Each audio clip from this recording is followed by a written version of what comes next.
Okay, can everyone see my screen? Mhm. Yep, all good. Good. Okay, well, hello everyone, and thanks for joining us this morning. We've got 40 minutes. I appreciate everyone's got busy diaries today, so we'll move through this morning's session. We've got some insights to share with you. It's sort of a bit of a line in the sand, kind of mid-season. Obviously, we're not completed yet, and a lot of you are still open with your campaigns, and we're still working hard on your behalves to get to final stage offers. But we thought it would be really useful to do a sort of mid-season check and understand a bit more about what's going on across all of our client campaigns and in the wider market, because we're seeing some new trends this season, I guess following some of the changes during the pandemic and some of the impact that it had on kind of all of us as employers.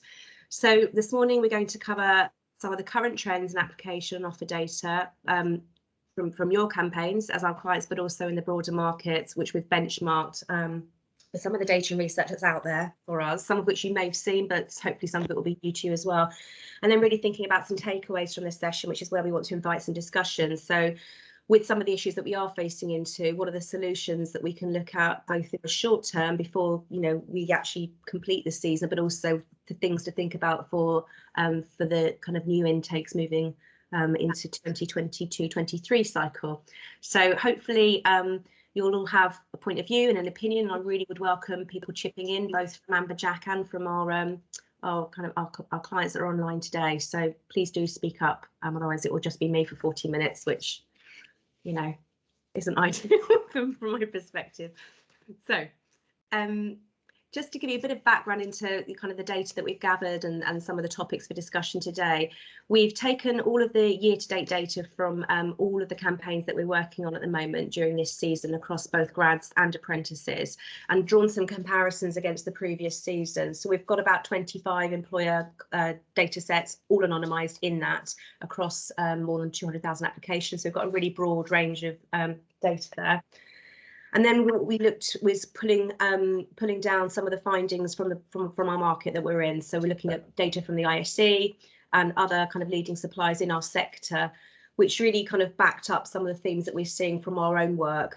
There's some really consistent themes coming out across the wider market.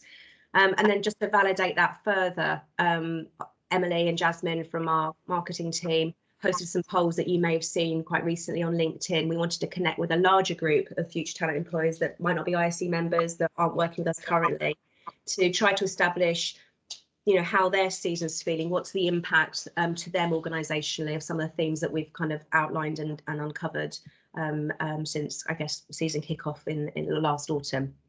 So hopefully that's really clear in terms of what we're looking to kind of build out on today. So can you all still see my screen?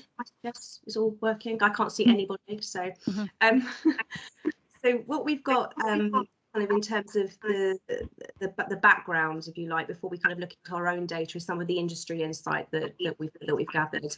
And some of you as members of the ISE may be familiar with some of the research that they put out into the market. But what the first graph to the left is showing us is a sort of upward trend across both kind of all the kind of entry-level roles that they've identified, from graduates to school leavers, interns and placements. So we've had a dip in growth, as you would expect during the pandemic, but some growth that's now kind of on the upward trend across 21, 22 and 23 moving forward, which is consistent with what we're seeing with the campaigns that we're working on. I think what's really important to pull out from the sort of slides, the graphs in the middle, is that the perceptions of employers that are recruiting graduates, the members of the ISE, about 50% are seeing less applications than normal, which is a significant number. So while the other 50% are seeing more or less the same, there are definitely dips in applications.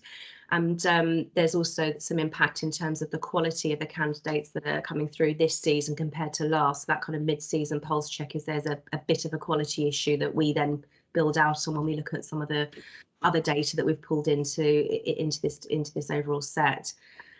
And I think we wanted to then kind of look into, is this a similar theme that we're seeing across the apprenticeship market? The ISD kind of were looking specifically at the kind of grads and placements, and the data from the down the right hand side of this slide is showing us that, again, there's an increase in terms of opportunities. That's consistent with the grad market. It's on an upward cycle. But a significant number of employers are finding that the quality and the lack of interest in their roles was the biggest challenge they were facing into. 80% of employers are finding a lack of quality candidates.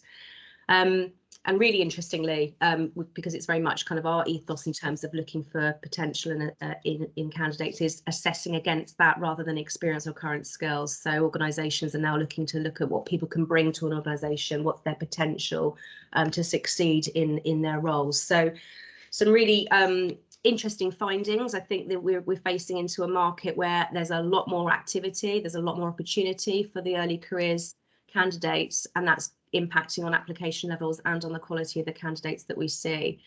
I would invite, you know, any kind of comment if you like at this stage, or we can wait till we kind of move into discussion points later. But I think when we look then at the trends from our own kind of existing client population and the candidates that you're working with, we are seeing very similar similar themes. So application numbers are back to pre-pandemic levels. So we saw a real spike last year, and now we're seeing a decline in applications. We're seeing, in the main, the professional services and law firms that we work with are least affected. That's not strictly the case in some areas. Obviously, there's some variance within those sectors, but overall that seems to have the least impact. But we are seeing challenges broadly across engineering, retail, tech and sales, across all of the clients we work with that recruit in that space. And I think, you know, I've kind of referenced that, you know, we've got some outside factors to consider. There are more organisations looking for talent. There is more competition for that talent, and it's about kind of how quickly you're getting out to market and the speed to offer, because what we're finding is, well, if people that are slightly behind the curve are seeing less and less kind of applicant numbers and quality coming through. The challenge then is obviously, how do you keep people warm? If you move to offer pre-Christmas, you've then got a very long period of time to keep that candidate engaged and manage any renege situations that may incur. But I think that's kind of one of the considerations to think about, is trying to move faster.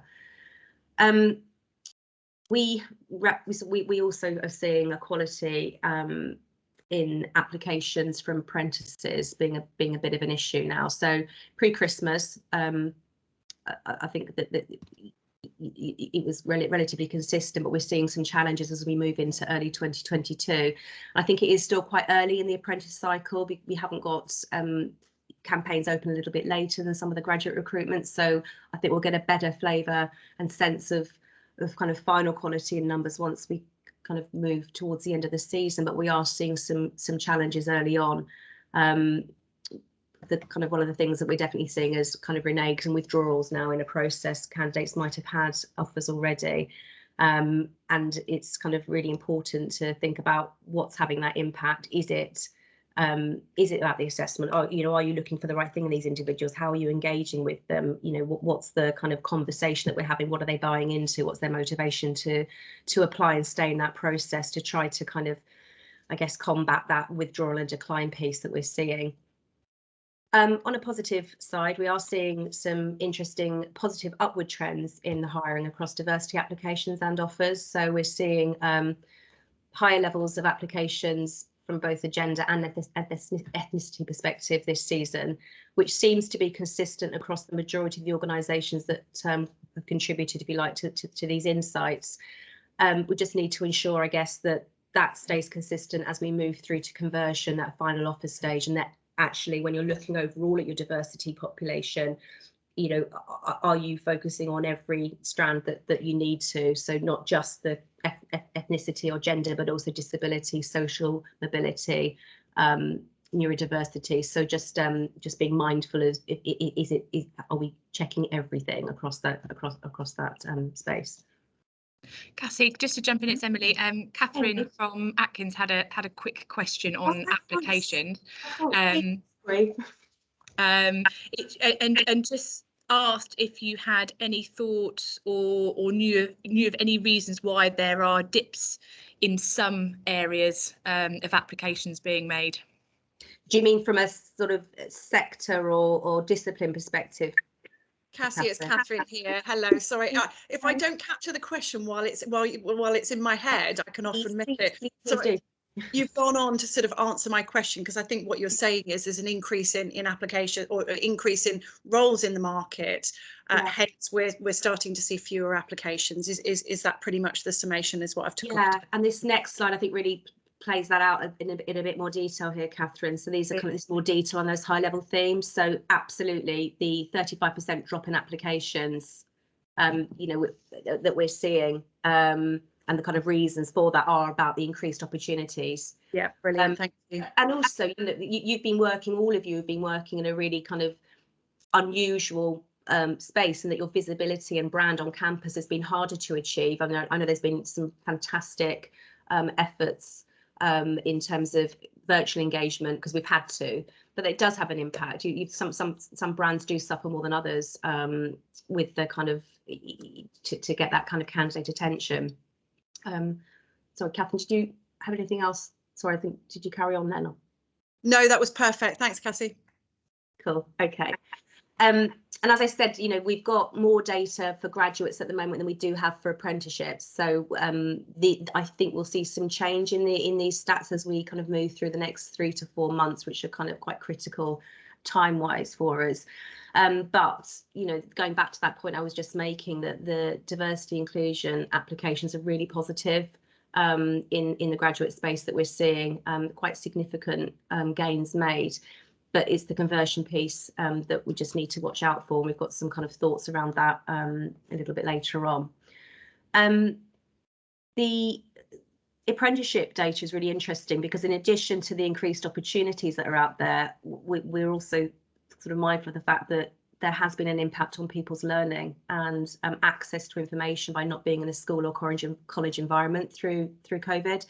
And I think, you know, the graduate kind of tendency, that it's kind of that very agile mindset, they're able to work and have had to work virtually in terms of the coursework and things, but I think it's harder for somebody at school leaver stroke entry level stage that's more kind of aligned with potentially an apprenticeship opportunity to do that. So I think that's definitely had an impact, that their kind of access to education and information and having that lack of presence in schools has been quite challenging.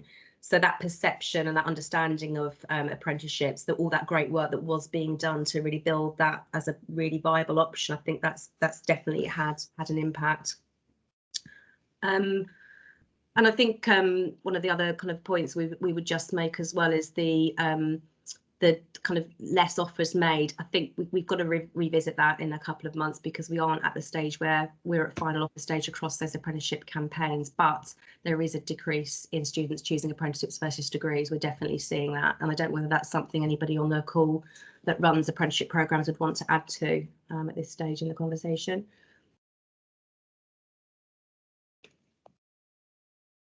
I'd just say it's too early in the campaign, Cassie. I think you're spot on. Yeah. And I think it's really interesting just to take the time now at this early stage just to reflect on what we are seeing and be mindful of that. We might have to work hard with the candidate populations we've got in our pipelines. So we'll kind of go on to talk about some of the sorts of solutions to ensure that we do get those conversions that we need and can fulfil you know, demand within the organisations that you're working in. Any questions on that? Okay. Emily sort of and Jasmine ran, as I said a bit earlier, a LinkedIn poll to broaden out the findings, both from kind of the ISC and the various associations that are available to us, as well as our own data, just to kind of pose that question about the lower application numbers and wanting to understand from a wider employer market how that is impacting them. And 15% said it's not impacting them, they're still making offers.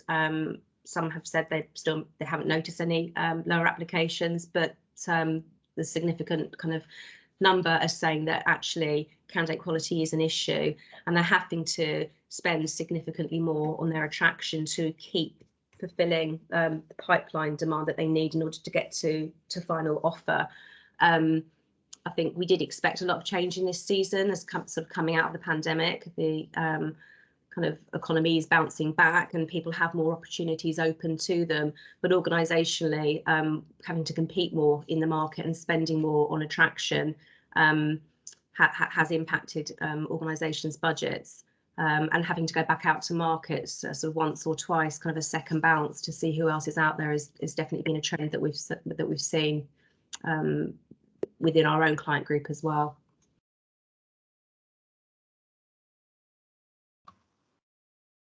Okay, so moving kind of through to some of the key themes then from kind of all the insight and research that we've gathered to date. We've got sort of applications, candidate quality and diversity of the talent that you're recruiting.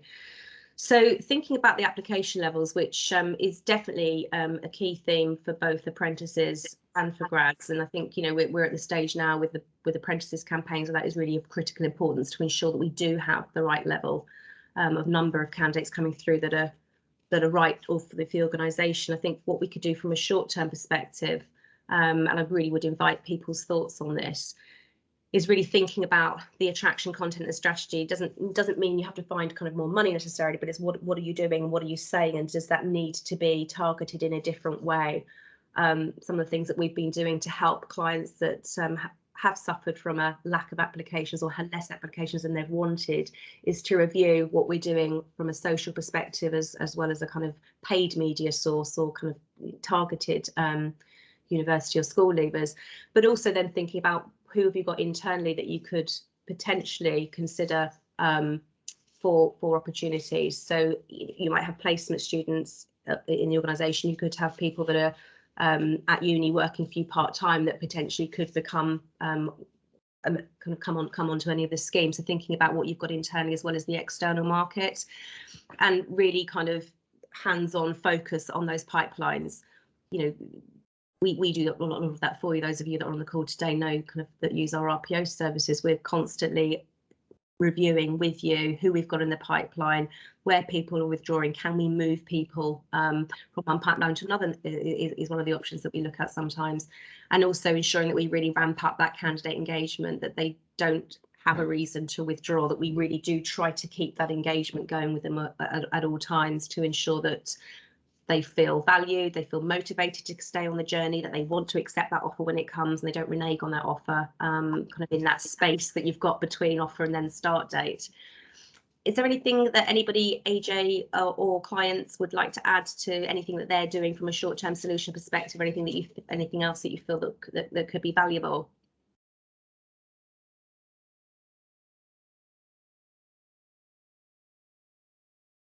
I'll happily put something in again if yeah, you don't mind. I'm interested just to see what others think as well. Is one of the things that I think is playing out quite heavily for us is location. Okay. So our business are quite wedded to certain locations and putting graduates and apprentices into quite remote locations. And I think what we've done over the years is we've encouraged them to think about talent hubs, because it's beneficial for the early careers community to build that hub, but they're being drawn by the client needs to maybe put a graduate on a particular piece of work or contract, and for them to be based locally. So for us, I think we would hire more if geography was taken off the table completely. And I think we're seeing a change from graduates wanting or being happy to work anywhere, where they're actually being a little bit more selective about where they live and work. I don't know if others are feeling the same.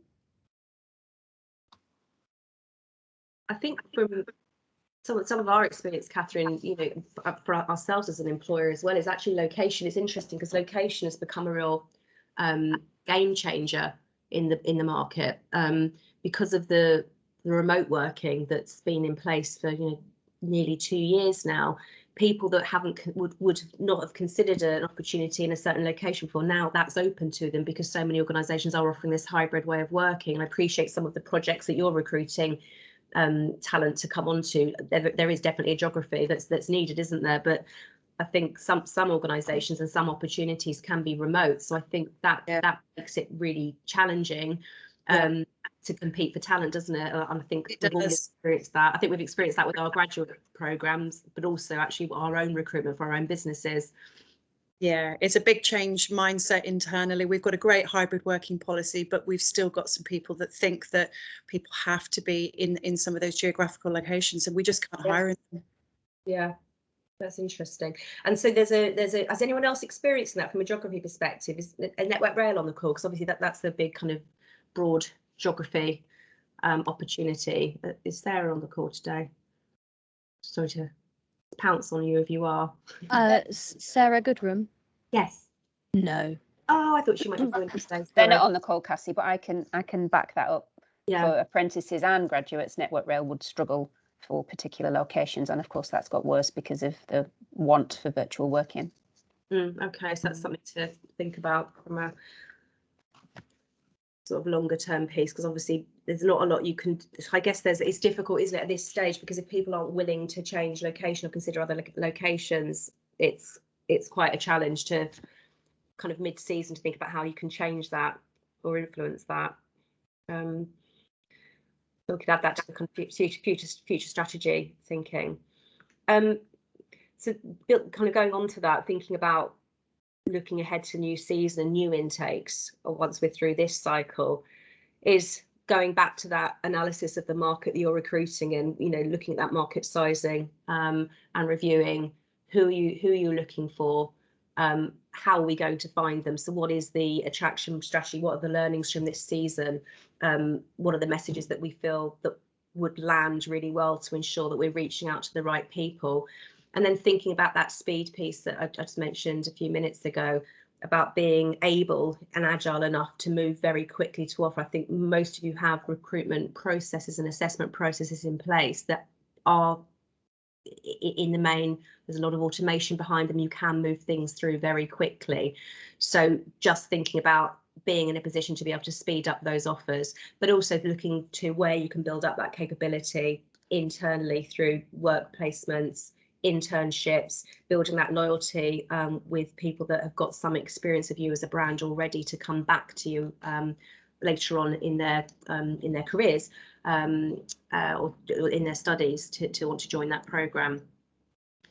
One of the other things that we're working on from a sort of future focus perspective as a kind of Amberjack solution offering is Talent Hub, which a couple of clients that are on this call are probably more aware of, but we're looking at seeing what we can do with the candidates that we have that are coming through all of your different programs, that, you know, the kind of silver medalists, if you like, those that didn't make it for whatever reason in a recruitment process, and giving them the opportunity to have an opportunity to then retry for other organisations, whether it be entry level or actually business as usual roles. So we're building out a concept which we'll be sharing more details with you all about very, very soon, to have kind of your support and give you too the benefit of being able to kind of fish in this pond, in addition to all your other attraction targeted activities that you do, having the opportunity to kind of reach, you know, more than hopefully 200,000 candidates that could have the potential to work in your organisation. So if anybody's got any questions on that now, really happy to answer them, but I will be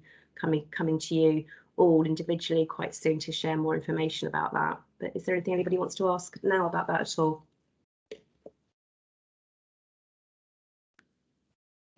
Cassie, just before you go on, I just had a thought on the remote locations and trying to put those, to Catherine's point, attracting candidates into those remote locations, trying to put them more in the spotlight and really kind of bring them to life, tell the story of you know, what's happening in the office in those locations to make those locations much more appealing.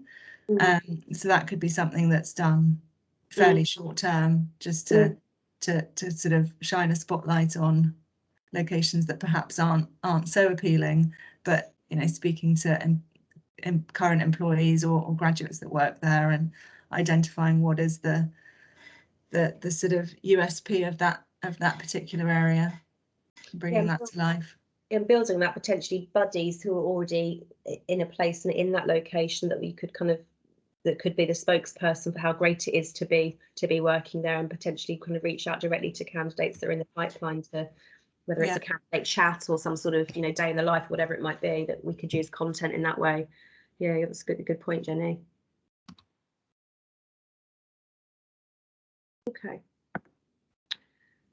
So one of the other themes that we identified is the quality of the candidates that we're seeing coming through. And, you know, that's critical, isn't it? Really more than anything is, you know, we talk about dropping application numbers, but that's fine if the quality of the applications that we're seeing are the right ones for the organisation. We've all, I think, moved on from the concept of having to have significant numbers of applications in order to fill roles. It's very much about the right fit, the right motivation, the potential to be the right fit within your organisation, within your programme. Some of the short-term solutions that we can kind of implement, and we are working to this already during live campaigns. So just thinking about reviewing anything that we're doing from an attraction perspective to ensure that the messages are the right ones to attract the right type of quality to the organisation. Looking at the benchmarks on your campaigns and the dropout points in the campaigns. Do we need to do anything with those benchmarks to ensure that we've got the right quality coming through for the remainder of the campaign? And really reviewing what we're saying to candidates. You know, are we giving them the right level of communication? What kind of content are we sharing with them? And potentially setting up some more chats that we can do on your behalf, but also with the business owners to ensure that, you know, business representatives within the client organisation to really kind of share what it's like to be as part of a kind of business or HR unit in an organisation to kind of get that motivation and that right fit coming through. We do coaching calls for many of you already, but I think ensuring that we do that to check the quality, to check the motivation, to check the interest, that they're going to be a candidate that's going to stay with the process and move through to the kind of offer. So all of those short-term solutions are things that we do every day, but I think the attention focus is very much on ramping that up where we need to, and also thinking about what you can do from your end with your teams too in terms of that candidate, raising the bar on candidate quality. Looking at the kind of future and sort of planning ahead is really thinking for us about, in order to improve the quality and the fit, is what are we assessing for and what are we recruiting? What are organisations looking for? And more, as we saw in the slides at the very beginning, organisations are very much focused on potential in candidates. It's not so much about past experience or learnt behaviours, it's about what they could bring to you, how they can enrich your organisation, how they can do a great job for you based on you know, the potential that's there that's yet to be untapped, if you like. So really thinking about, if we're going to focus on that from an assessment perspective, that's going to improve the quality of the candidates you're putting into an organisation. You're assessing their responses and to how they would respond to certain scenarios that they'd face into working for you, and all of that kind of starts to make the candidate understand what they might be applying for, and just giving them that real immersive kind of view of an organisation, which, you know, is interesting and engaging, but also filters out the people that aren't right for you, so creating a more quality pipeline. Building out on the attraction and candidate communication, end of season is always a great time to think about what have we achieved and where can we improve on the quality of hires that we're bringing in. So all of those sort of key health checks, attraction, candidate comms, assessment, and really critically, if we're going to try to speed up the process and be making offers as soon as we can, is how do we then ensure that we onboard and engage with candidates in that period of time? You know, what are the tools available to us? What kind of content strategy have we got to keep those candidates engaged, to ensure that they don't renege on offer and they don't select another offer that's come through to them? Is there anything that we can do from a kind of work placement or internship perspective to give them a bit more of a flavour of working for you, to really kind of bind that engagement, ensure the utmost quality in the candidate pipelines that you've got? Any thoughts on candidate quality from many of the employers on the call, to think about improvements and, you know, perhaps things that they've seen within their own organisations that could make a change?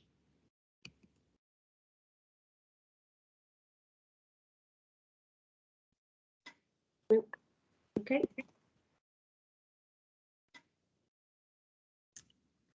And then the final theme, which I think is, you know, as I said at the kind of earlier, that it's really interesting and positive to see those improvements in application levels across the diversity piece, you know, not just kind of gender, but also ethnicities.